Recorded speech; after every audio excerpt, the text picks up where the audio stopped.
Hello again, Bio 120 students. I am now in my third office. The neighbor's house had really slow internet, so we're going to try the storage room for today's lesson. And I'm in the standing office. I've got my computer right on the freezer, and we're just going to see how this works. It's nice and quiet in here, and I think my internet connection is really good. So we'll give this a try. We're talking through today some problems that are covered in Chapter 15. We just discussed sex-linked genes, and now we're going to solve some problems with respect to sex-linked genes. So I'm going to pull up our PowerPoint slides for Chapter 15, Part 2, and we'll go from there. So here we are, Chapter 15, Part 2, the chromosomal basis of inheritance. And we just went through how to solve genetics problems that are sex-linked genes, or genes that are located on the X chromosome. And we mentioned I mentioned a number of different traits in humans that are linked to the X chromosome, that is, that are determined by a gene on the X chromosome. Things like color blindness and hemophilia and Duchenne muscular dystrophy. Now, when we think about all of these, they all seem to be much more common in boys than in girls, or in males than in females. So my problem number 1, is sex-linked recessive disorders such as hemophilia occur at much higher rates in males than in females. Why? That's the question. Oops. So what do you think? I'm just looking behind me for something. Okay. Why is this? So if you have color blindness, chances are you're a male. Most males are more likely to have color blindness. Males are more likely to have Duchenne muscular dystrophy than females. Why? What's going on? This is where you answer the question. You can pause, you can think about it. It's always good to pause and try to answer the question before I solve it for you. Okay, so males inherit, let's see if I can get my pen going. Males inherit one X chromosome and a Y chromosome, right? Females inherit 2 X chromosomes. So why are males much more likely to inherit a sex-linked recessive trait? Because they only have one X chromosome. They only inherit one copy of each gene on the X chromosome. So if they happen to inherit, let's just say, the gene for color blindness, the recessive allele for color blindness, they're going to show it. They're going to show whatever allele they get on their X chromosome. Females, on the other hand, if they inherit one gene for color blindness, they might inherit a second gene for normal color vision. If they're heterozygotes, they're carriers of the trait, but they don't show it. Females have to inherit 2 recessive alleles for this trait to show the disease. Okay? And this is even more apparent in diseases like Duchenne muscular dystrophy, because to inherit 2 recessive alleles for females of Duchenne muscular dystrophy, where would the female have to inherit those recessive alleles from? Well, one allele has to come from mom and one allele has to come from dad, right? Well, if dad donates this X chromosome and mom donates this X chromosome, mom can be perfectly healthy. She doesn't have Duchenne muscular dystrophy. She's just a carrier. But dad has to have Duchenne muscular dystrophy. Now, that's pretty rare to be able to reproduce with Duchenne muscular dystrophy. Most males that have Duchenne muscular dystrophy are not capable of reproducing when they reach reproducing age because they're too sick. So this is really unusual to see a female with Duchenne muscular dystrophy. It can happen as a result of mutation or something, but it's highly unusual. Okay, so sex-linked recessive disorders like hemophilia or Duchenne muscular dystrophy or color blindness, much more common in males than in females because males only inherit one copy of the recessive allele. Let's move on to problem 2. Problem 2. Red-green color blindness is caused by an X-linked recessive allele. So this gene is located on the X chromosome. And it says here, a colorblind woman marries a man with normal vision. So let's use the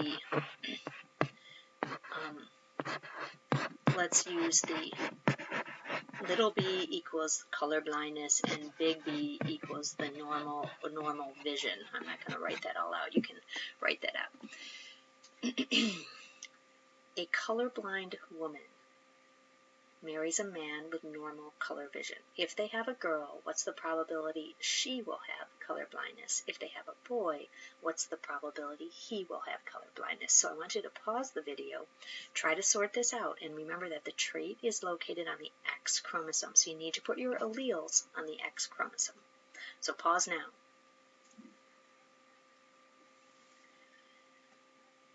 Okay. I'm going to solve this problem. I'm going to figure out the genotypes of the parents first. So a colorblind woman, she has to have 2 copies of the recessive allele in order to show color blindness. So she has to be X little b, X little b. She marries a man with normal color vision. So he doesn't get anything on his Y chromosome, but what does he get on his X? The big B, because he has normal color vision. Now, we need to do a simple Punnett square. This Punnett square is pretty easy to sort out what their probabilities of having a boy who's colorblind or a girl who's colorblind, etc.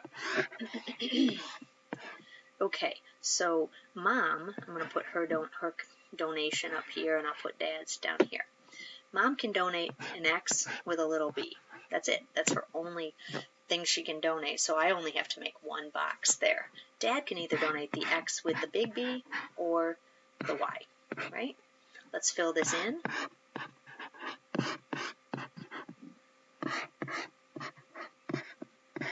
Okay. Now the question asks, if they have a girl, what is the probability she will have color blindness? So we're already told they have a girl. We don't have to add that into the probability. So if they have a girl, that means we're up here. What's the probability she will have color blindness? She won't, right? She will be a carrier, but she won't have color blindness. If this couple has a boy, what is the probability he will have color blindness? So we already know he's a boy. What's the probability he'll be colorblind? Yeah, 100%. If I had asked the question like this, if they have a child, what's the probability the child will have color blindness? What's the answer? 50%, right? So the question, pay attention to how the question is asked. Oh, and by the way, I have a friend who is colorblind. She's colorblind, and when she had a son, he at about age 3 and 4, she said, oh, I'm not even bothering to teach him his colors because I know he's colorblind. And it makes sense. She's colorblind. Her son has 100% chance of being colorblind. Okay, let's try another one. Hemophilia is caused by an X-linked recessive allele. Okay, sex-linked trait, not autosomal. A woman whose dad has hemophilia marries a man with no hemophilia. Okay, we got to sort of start sorting that out. If they have a girl, what's the probability she will have hemophilia? If this couple has a boy, what's the probability he will have hemophilia? Okay, so we have to sort out the parents, right? So I want you to pause the video and try to determine the genotypes of the woman and the man, in this case. No names here. Go. Pause the video. Okay. I am going to solve the problem, but remember, the more you solve problems, the better you will become at genetics, and the more fun it is. So I'm going to solve the problem, but I'm going to sort out the genotypes of the parents first. So it says a woman whose dad has hemophilia. What do we know about the woman's mom? Nothing. And what do we know about the woman? Here it's kind of unclear. And I try not to do this on a test, but if there's no information, like I don't know if the woman is healthy, if she has hemophilia, I have to assume she doesn't. So I'm going to assume that this woman is healthy, but her dad has hemophilia. So she has this is mom here, this woman. She has 2 X chromosomes. Her dad had hemophilia, so I'm going to use little h there for her dad. That's her dad, okay? Her dad has to have 1 recessive allele. Now, she gets 2 X chromosomes, 1 from her mom and 1 from her dad. Her dad is going to donate the little h, the X chromosome with the little h. Her mom, we assume that this woman is healthy. We just have to make that assumption. You can always ask me, oh, no, you can't. Online quizzes now. If there's no information, I'll try not to do that, then we have to assume a healthy woman. Okay, so there's our woman. She's a carrier, and she marries a man who has no hemophilia, so he must have the big H. Okay. If they have a girl, what's the probability she will have hemophilia? If the couple has a boy, what's the probability he will have hemophilia? So I think I need to make a Punnett square here, right? And then I can answer both of those questions relatively quickly. You can probably sort this out pretty fast. Notice that I always use X's and Y's when I'm dealing with sex-linked problems. It helps me remember that it's sex-linked. So I'm going to fill these boxes in. We got a female that's homozygous dominant, so she has a normal health. A female who's a carrier, so she also has normal health. A male who is healthy, and a male who gets hemophilia. Okay, so if I answer the question correctly, it says if they have a girl, what's the probability she will have hemophilia? I'm going to have to go with 0, right? Percent. If this couple has a boy, what's the probability he will have hemophilia? Look down here and we say, oh, 1 out of 2, or half, 50% chance, right? I think we answered that correctly. Let's move on. Okay, so we've been talking about sex-linked problems, and we've kind of just assumed that, females inherit 2 X chromosomes, and males inherit an X chromosome and a little tiny Y chromosome. But now usually, when individuals inherit different numbers of chromosomes, the effect on the phenotype is enormous. So like if an embryo, a human embryo or fetus inherits an extra chromosome number 15 or is missing chromosome number 12, this is usually deadly. It results in the fetal death almost all the time. So how can it be that in half our population, males inherit 1 X chromosome and 1 really small Y chromosome? And females have more genetic material than males, 1 big X and another big X. So how is dosage compensated for in mammals? Because all mammals follow this kind of inheritance pattern. Well, back in the 1960s, I believe, a woman named Mary Lyon came up with a hypothesis for dosage compensation. And it had to do with something that someone in the 30s discovered. Back in the 30s, this guy named Barr, I forget his first name, he discovered that in female cells, there's a tiny little dark staining part of the nucleus. That's the nucleus there. And there's a little blob inside the nucleus of female cells. In males, you don't see it. And so he said, oh, females have a Barr body. That's what he called it. And males don't. Interesting. He had no idea what it meant. In the 1960s, Mary Lyon said, I think I know what that is. I think that the Barr body in female mammals is actually 1 inactivated X chromosome. So let's write that down. The Barr body is 1 inactivated X chromosome.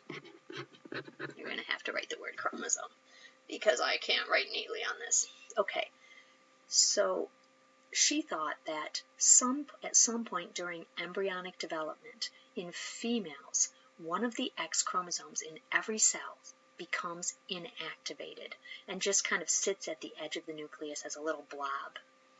And so that would be a way that females can compensate for the extra genetic material that they have. So essentially now they have the same amount of genetic material as males. 1 active X chromosome, and males also have this little Y. And Mary Lyon was correct. Her hypothesis was proven true. I don't know if you can prove a hypothesis true. Was supported. There we go. And so what happens, and this is just a picture of two X chromosomes here.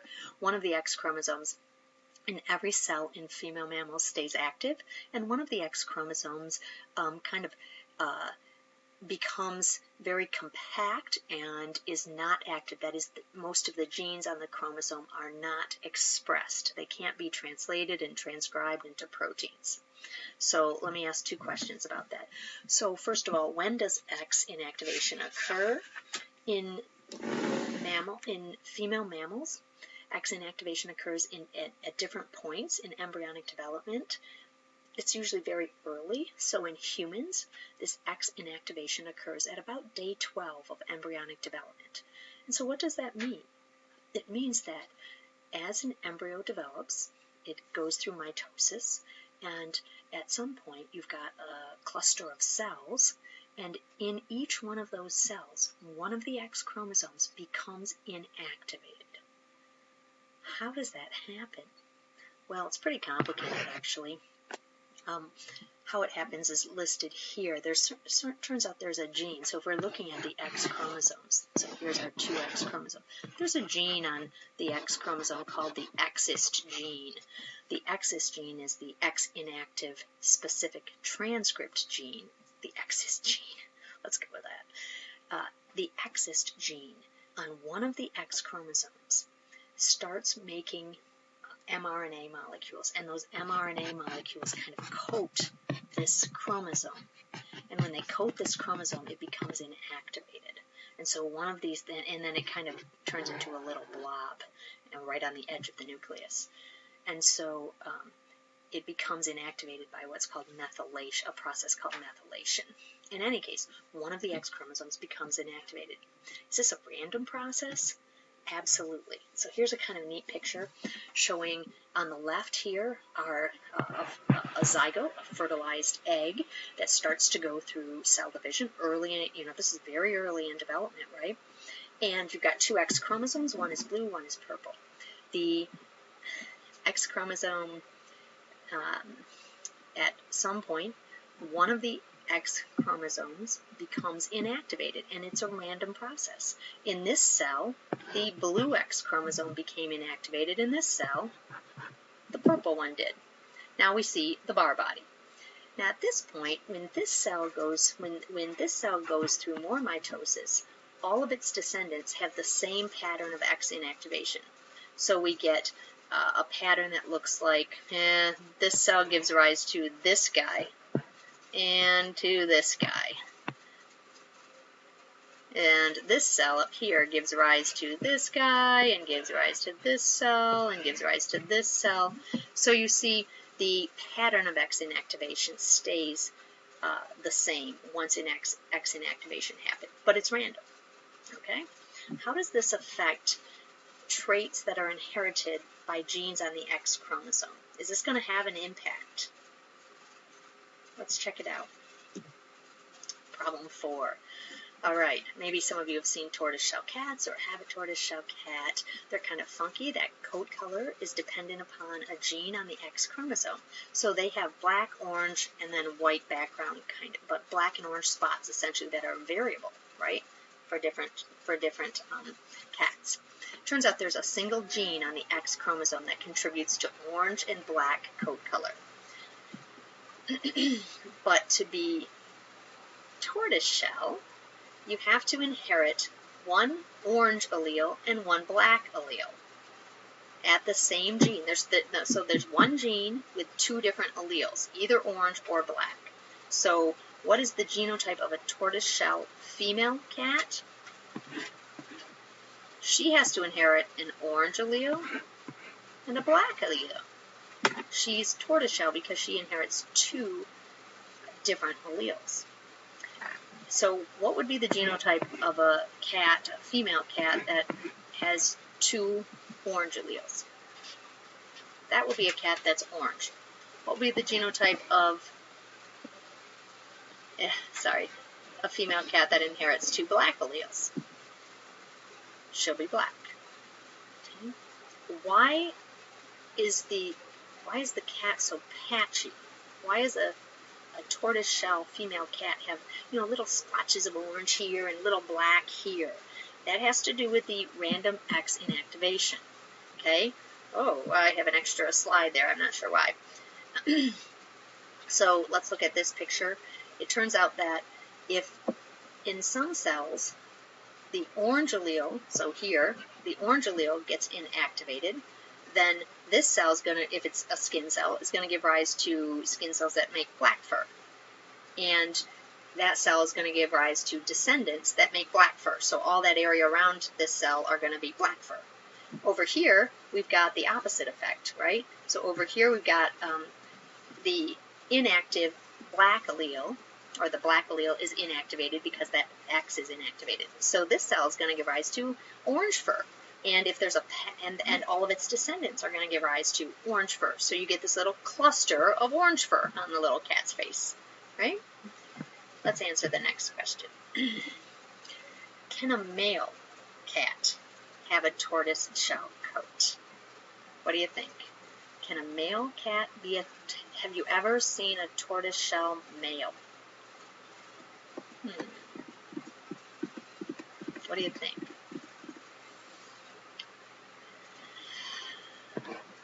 Let's see, can I put two alleles on the same X chromosome and make like an orange and a black? No, I can't do that. I have to put one allele on the chromosome. But then he also has a Y chromosome. Can I put an allele on the Y chromosome? No. This gene is on the X chromosome. So our male cat could be orange, or our male cat might be black, but we probably shouldn't see a tortoiseshell cat that is male. Okay, I'm gonna throw you for a loop here. This is the big loop. There are some tortoiseshell cats that are male. How the heck did they get that way? Male tortoiseshell cats have a chromosome number that's a little bit different. They have an unusual number of sex chromosomes. Males that are tortoiseshell are likely to have this chromosomal makeup for their sex chromosomes. We call that the complement of sex chromosomes. Males that have two X chromosomes are male and are healthy. And that's the case in humans too. And then you could get a heterozygote there, and you could get a male that expresses orange patches and black patches and is tortoiseshell. Funky, huh? This male is healthy. And why is this male healthy? It has an extra X chromosome. What do you think happens to one of those X chromosomes in every cell? They become inactivated and become a bar body. So now most males don't have bar bodies in their cells, but this male, in his cells, he'd have two X chromosomes and a Y chromosomes, and one of those X chromosomes becomes a bar body in every single cell. So this male is unusual in that it has a bar body, but it's pretty rare. Okay. If a tortoiseshell female mates with a black male, what proportion of their offspring will be orange? Oh, that's why I have that extra slide. A tortoiseshell female mates with a black male. So first, figure out what the genotypes are. A tortoiseshell female, we've already figured that one out. She's got an allele for orange and an allele for black.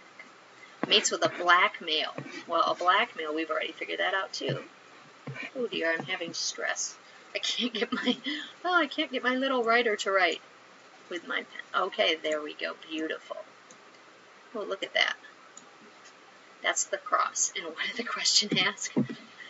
What proportion of their offspring will be orange? All right, let's check it out. I'm going to just make a nice Punnett square because then I can sort of sort out my males from my females. I'm going to put what my females can make over here, eggs, and what my males can make on the other side.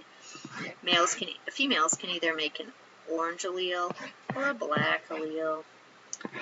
Males can make an X with a black allele or a Y.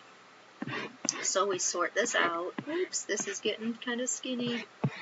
I forgot what the question asked, but that's okay. You don't have to, you can go back and look at that. Oops, this is an O right there, an orange allele. Okay. All right, let's flip up and figure out what the question asks. If a tortoiseshell female mates with a black male, what proportion of their offspring, okay, it doesn't say anything about males or females, what proportion of their offspring will be orange? What'd you get?